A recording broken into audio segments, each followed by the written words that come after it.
dahil sa tanggap kung ano ako at kung sino ako. Gusto kong makita yung sarili ko na makapagtapos na ako at this time sa aking pag-aaral.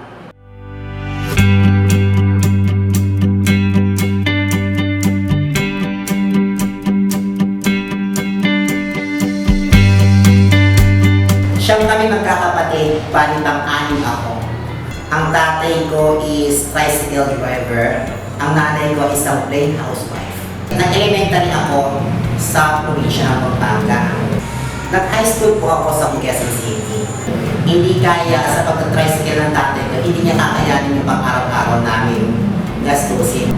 Nung sinabihan ako ng ate ko na mag-aral ako dito sa Maynila, hindi ako nagdalawang isip na pumunta rito. Nag-aral na ako actually ng college, pero dahil sa siguro yung gender identity na meron ako, yun ang naging hadlang para hindi ko i-pursue yung education kasi di ba mahigpit talaga. May sarili na akong bahay, meron na rin ako sasakyan, pero nananatili may kakulangan sa buhay mo yung makapagtapos na pag-aaral.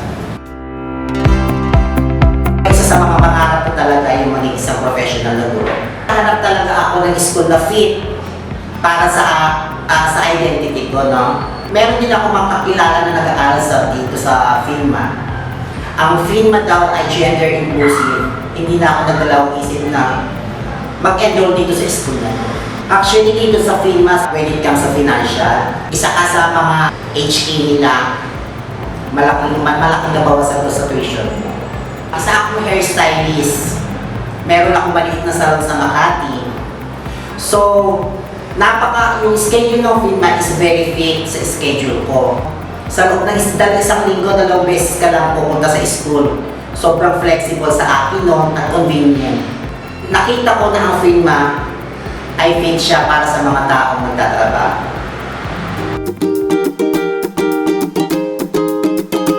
Hello po, tuloy po kayo. During my free time, nag-work ako dito as a hairstylist. I am the manager of my own.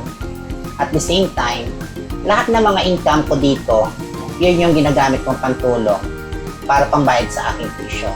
Sila rin yung minsan nakakapagtanggal sa akin sila ng stress.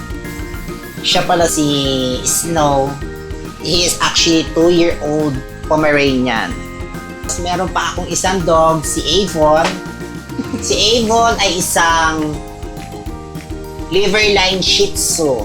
Tuwing walang customer, sila yung palaro ko. Every time na may mga customer na, behave naman sila. And then yung boyfriend ko, we're living together for almost 9 years. Siya yung nag-push through sa akin upang tapusin ko yung pag-aaral ko. Naniniwala ako na pag gusto mo ang isang bagay, lahat kakayanin mo. So ang focus ko dito is yung goal ko na makapagtapos at the same time natutulungan ko yung sarili ko.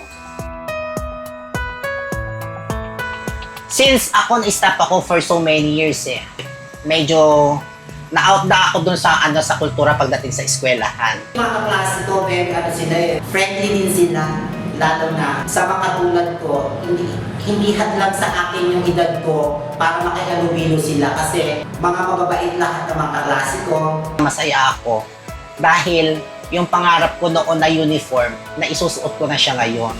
Proud at loud na naka-women's uniform ako. Since nakapasok na nga ako rito, at dahil sa tanggap kung ano ako at kung sino ako, sobrang gusto kong makita yung sarili ko na makapagtapos na ako in this time sa aking pag-aaral. Kung kakausapin ko yung mas batang ako, sasabihin ko, sobrang proud ako sa iyo kasi nagawa mo kung ano yung minimiki at gusto mo sa buhay. Natamasa mo yung pinapangarap mo na noon ay parang suntok sa buwan sa iyo. Ako po si Tracy Suma, proud transgender woman.